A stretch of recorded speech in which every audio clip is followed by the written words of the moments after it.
Hola, ¿cómo estás? Espero que estés muy bien. Soy el profesor Sergio y para mí es un verdadero gusto volverte a tener en una edición más de Aprende en Casa en Puebla. Muy bien, pues el día de hoy vamos a ver un tema bastante interesante que tiene que ver mucho con nuestro presente. Nuestro tema a trabajar el día de hoy es el Estado y las instituciones, para lo cual el aprendizaje esperado es el siguiente. Reconocerás el proceso de la creación de las instituciones e identificarás los avances del Estado mexicano en la educación y la salud. Bueno, pero ¿cuál es el punto de partida? Nosotros necesitamos tener los antecedentes del proceso histórico que estamos por ver.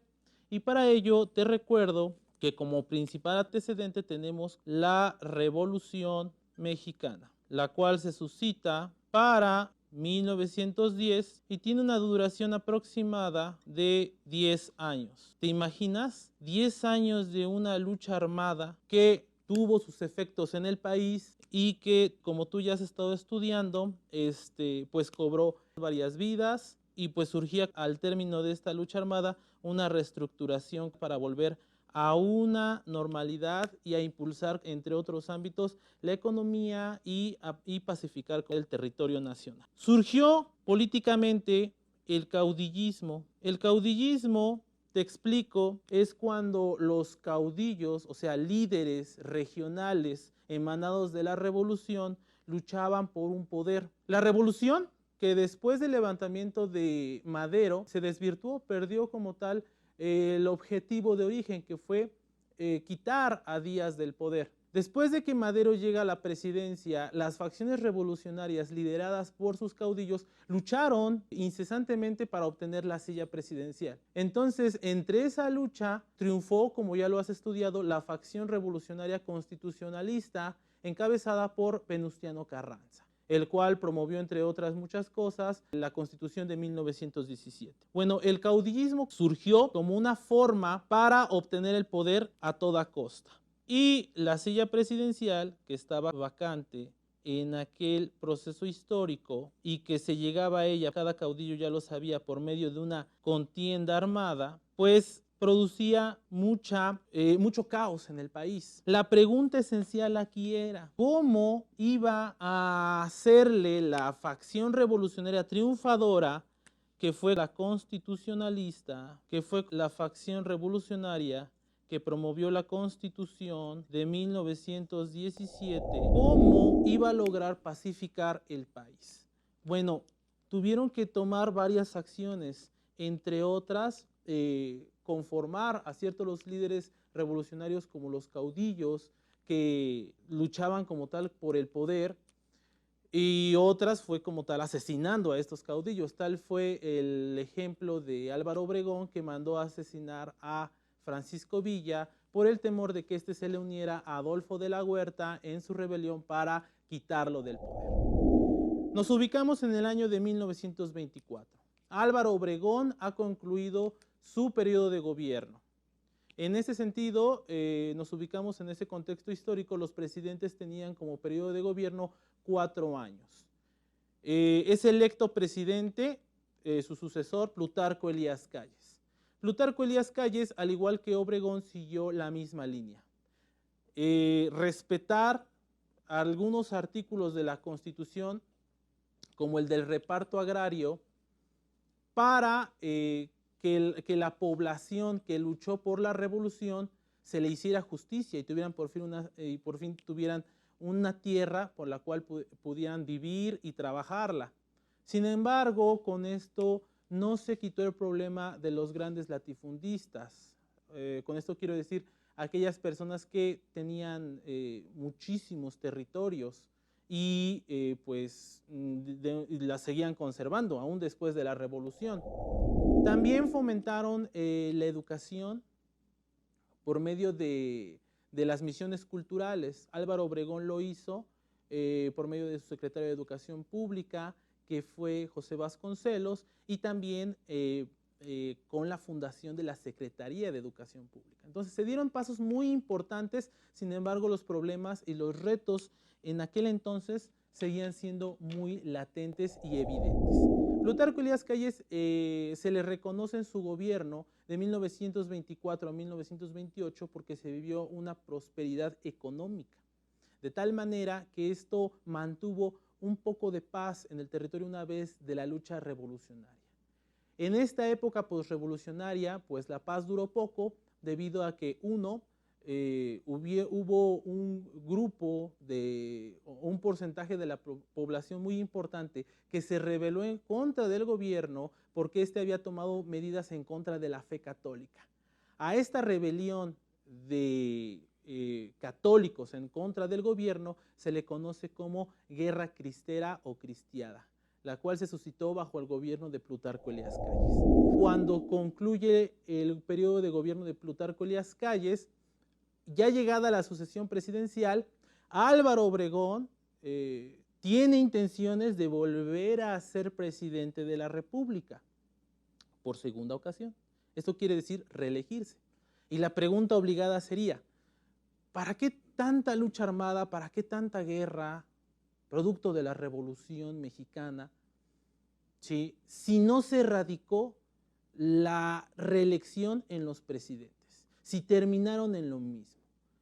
Si después de que Francisco I. Madero exigía la no reelección, los presidentes emanados de la revolución terminaron con esa ambición de volver a ocupar la silla presidencial. ¿Sí? Bueno, te dejo a tu consideración y a tu reflexión la respuesta a esta pregunta. Y sí, efectivamente, Álvaro Obregón, después de Plutarco Elías Calles, volvió a ser electo y volvió a ser presidente. Sin embargo, para 1928, oh sorpresa, Álvaro Obregón es asesinado. Junto con sus más allegados, festejando su victoria presidencial, es asesinado en un restaurante en la Ciudad de México llamado La Bombilla por un fanático católico llamado José de León Toral. Este suceso cimbró mucho a la clase política y dejó en claro que la reelección ya no podría seguir existiendo dentro del escenario de la política mexicana. ¿Quién era en ese momento el hombre fuerte después de Álvaro Obregón? Pues Plutarco Elías Calles, que había concluido su periodo de gobierno, pero él tampoco quería dejar el poder. ¿Qué se le ocurrió a Plutarco Elías Calles? Bueno, tuvo una idea bastante astuta para seguir en el poder, ¿sí?, sin necesidad de ser presidente. Y esto es fundar un partido político. ¿Por qué? Porque el principal problema era mantener la paz en ese momento en el país, lo cual no se había llevado a cabo. ¿Y cuál era el principal motivo? La lucha por el poder. Entonces, con la fundación de este partido político, Plutarco Elías Calles les hizo ver a los caudillos que para obtener el poder tenían que ponerse de acuerdo con él. Uno de sus dichos era que se formen. Si quieren tener la silla presidencial, fórmense detrás de mí. Y otro de sus dichos era, ¿dónde vive el presidente? En Palacio Nacional. ¿Pero dónde vive el que manda? Ah, ese vive enfrente. Plutarco Elías Calles hizo llamar a sí mismo jefe máximo de la revolución. Y precisamente por eso, a partir de 1928 a 1934, a ese periodo se le conoce como el Maximato, porque él se hizo llamar jefe máximo de la revolución. En ese periodo, Plutarco Elías Calles tuvo bajo su mando 3 presidentes: Emilio Portes Gil, Pascual Ortiz Rubio y Abelardo L. Rodríguez. Eran presidentes puestos por él y que tendrían que seguir sus órdenes a toda costa. De tal manera que Plutarco Elías Calles pues amasaba en sus manos todo el poder el gubernamental, todo el poder político en ese entonces. Y nadie podía contradecirle. En este escenario, para 1934, llega al poder, es electo Lázaro Cárdenas. Y aquí quiero hacer un alto. ¿Quién fue Lázaro Cárdenas? Tal vez tú hayas escuchado su nombre, se te haga familiar por ahí, Cárdenas, cardenismo, expropiación petrolera, no sé, tenemos una idea por ahí. Bueno, vamos a organizar esos conocimientos. Vamos desde el principio con Lázaro Cárdenas. Lázaro Cárdenas, de origen michoacano, fue un hombre que surge de una familia bastante modesta. Él apenas si tuvo una educación elemental. Desde muy niño tuvo que apoyar en los trabajos de su casa para poder ayudar en la misma. Le llegó la Revolución Mexicana siendo un adolescente, pero bastaron solamente 10 años para que obtuviera uno de los máximos grados dentro de las fuerzas militares, esto es, general de brigada. Ascendió muy rápido en el sistema militar, en la escala militar, precisamente porque luchó en la revolución y apoyó la causa constitucionalista de Venustiano Carranza. Es electo como gobernador primero de su estado, Michoacán, y ahí es donde brillan varias aptitudes propias de él y que demostraría como presidente de la República. Una de ellas es que llevó a cabo un reparto agrario masivo en su estado y también fomentó mucho a la cultura. Una vez siendo presidente y apoyado por Plutarco Elías Calles, toma protesta como presidente de la República en 1934. En un principio, al igual que sus antecesores, los presidentes antecesores de él, pues seguía las órdenes de Calles. Sin embargo, los ideales de Cárdenas fueron más fuertes. El ideal político de Cárdenas no era como el de Plutarco Elías Calles, beneficiando a la clase política alta, a una jerarquía, y de una u otra forma dándole poco a la población o no mostrando cierto tipo de interés. Lázaro Cárdenas realmente quería hacerle justicia a las mayorías después de la revolución. Y es en ese sentido que él decide tener una ideología de corte socialista, más apoyada hacia la izquierda. ¿Y cómo podemos demostrarlo? Bueno, él comienza llevando a cabo el más ambicioso reparto agrario que se tiene conocimiento en la historia de México. Llegó a repartir 18 millones de hectáreas a los campesinos y a la clase más desprotegida. También apoyó como tal a los sindicatos y organizaciones trabajadores, las cuales estuvieron bajo la tutela del partido que había creado Plutarco Elías Calles, que se llamó Partido Nacional Revolucionario, PNR, y que Lázaro Cárdenas le cambiaría el nombre por PRM, Partido de la Revolución Mexicana, el actual Partido Revolucionario Institucional, el PRI que conocemos actualmente, ¿sale? Entonces, en ese sentido, Lázaro Cárdenas tuvo una mentalidad diferente, llegó inclusive a expulsar a este político que había estado tras la sombra de la silla presidencial, Plutarco Elías Calles, lo llegó a expulsar del país, ¿sí?, con el objetivo de que no lo manipulara. Entonces, representaba una amenaza a Plutarco Elías Calles para su gobierno, lo mandó a expulsar, lo desterró. Y de esa manera comenzó su gobierno, ¿sale? Entre otras mejoras, también fomentó hacia la cultura. Dos instituciones elementales que tenemos hasta el día de hoy. Lázaro Cárdenas creía en la industrialización de México como otros presidentes. La diferencia es que creía firmemente que los mexicanos podían ser también la mano de obra, pero también la mano técnica, ¿sí? También podrían manipular las máquinas en una industria que apenas se estaba fortaleciendo en México.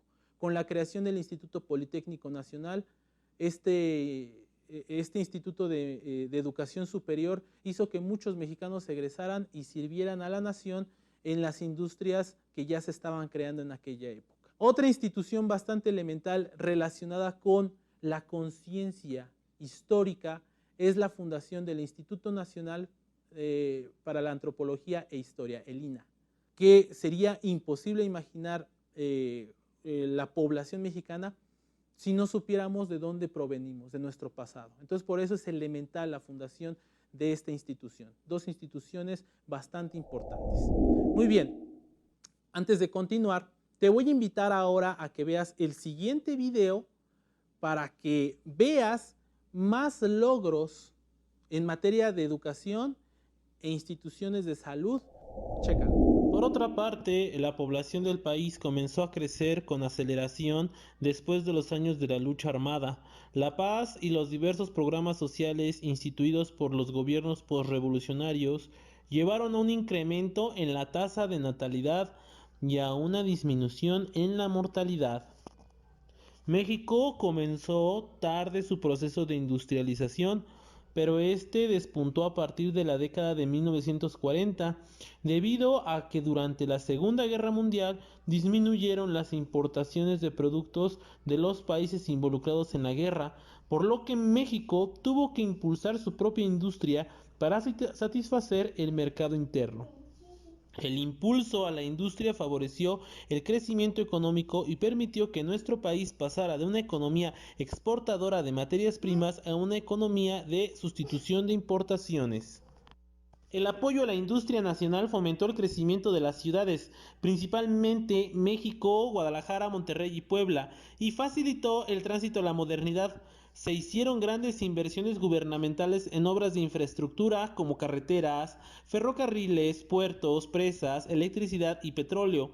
El proceso de industrialización trajo aparejada la institucionalización de las organizaciones de trabajadores. En 1936 se fundó la Confederación de Trabajadores de México, una central obrera que agremió a los trabajadores de todas las ramas industriales y de servicios del país. Por otro lado, se institucionalizó la educación pública con la creación de la Secretaría de Educación Pública en 1921, cuyo primer secretario, José Vasconcelos, se propuso llevar la educación primaria a todos los rincones del país. También se crearon instituciones de seguridad social, como el Instituto Mexicano del Seguro Social, fundado en 1943, y el Instituto de Seguridad y Servicios Sociales de los Trabajadores del Estado, en 1959, que dotaron de servicios de salud a una población en rápido crecimiento.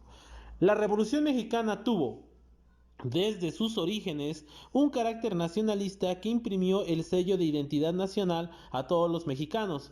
En cuanto a su política externa, México defendió el derecho de las naciones a su autodeterminación y soberanía, y condenó la intromisión de cualquier interés extranjero en asuntos de otra nación. También la política educativa posrevolucionaria, así como los medios de comunicación masiva, se enfocaron a promover el sentimiento nacionalista entre los mexicanos. Como ya has visto en este video que te preparé con mucho gusto, el carácter de Cárdenas en materia política fue progresista y de forma democrática.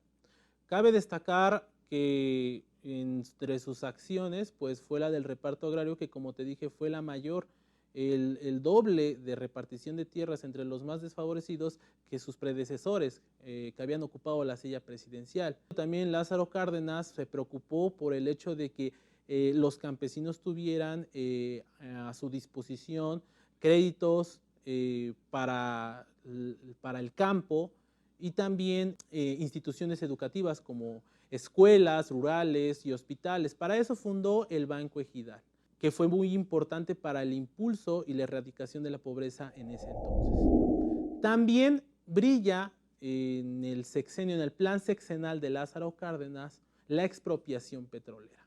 El artículo 27 de la Constitución de 1917 dice que tanto los territorios como el uso del agua le pertenecen a la nación. Entonces, en ese sentido, ningún otro presidente había aplicado al 100% este artículo, sino que fue hasta Lázaro Cárdenas. ¿Por qué? Porque hasta ese momento, la década de los años 30, el recurso del petróleo, que al igual que hoy era muy importante para el suministro de medios de transportes y la industria, estaba en manos de los extranjeros. Compañías británicas, estadounidenses, españolas, entre otras, de otras potencias, pues eran dueños de los yacimientos de petróleo. Lázaro Cárdenas nacionalizó y expropió. ¿Qué quiere decir expropiar? Que el Estado les quita la posesión de esas zonas de explotación, en este caso de petróleo. Obviamente las empresas pues iban a estar inconformes. El caso de Estados Unidos fue tal su inconformidad que acudió con su presidente Franklin Delano Roosevelt a decirle que interviniera militarmente a México para que les devolviera a Lázaro Cárdenas sus industrias petroleras. Lo bueno fue que Roosevelt tenía una política de la buena vecindad, respetaba la soberanía de otros países y no se quiso meter en problemas.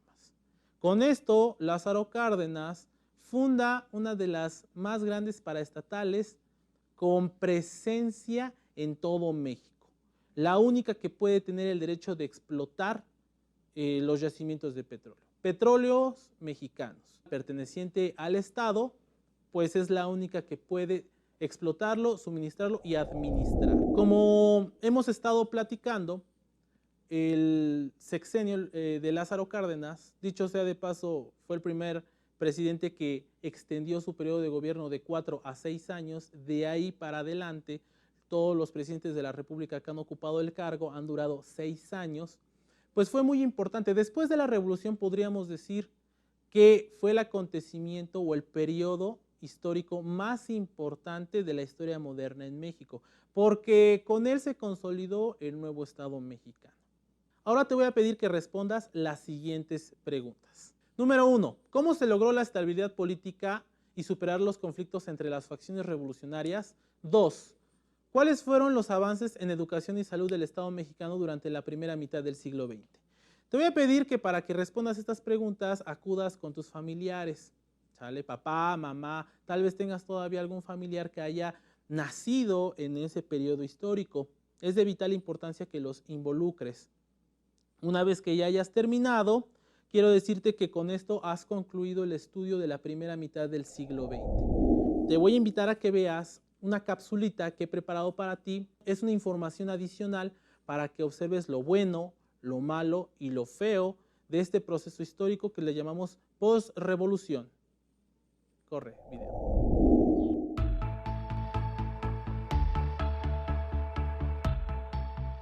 Los avances educativos por medio de iniciativas como las misiones culturales de Vasconcelos, la educación socialista de Cárdenas, así como la creación de la Comisión Nacional de los Libros de Texto Gratuitos en 1958.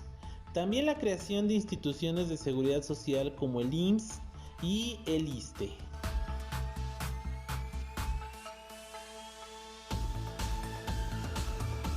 El presidencialismo. Pues si bien en este periodo, gracias a esta ideología política, se crearon las bases para la formación de instituciones sólidas, lo fue también para el abuso del poder mediante actos represivos, pues todo aquel que se inconformaba contra el gobierno era acallado. La corrupción y la impunidad, debido en gran parte al poder que amasó el partido hegemónico, es como se agudizó también dichas prácticas. Muy bien, ya para finalizar te voy a pedir que realices el siguiente ejercicio.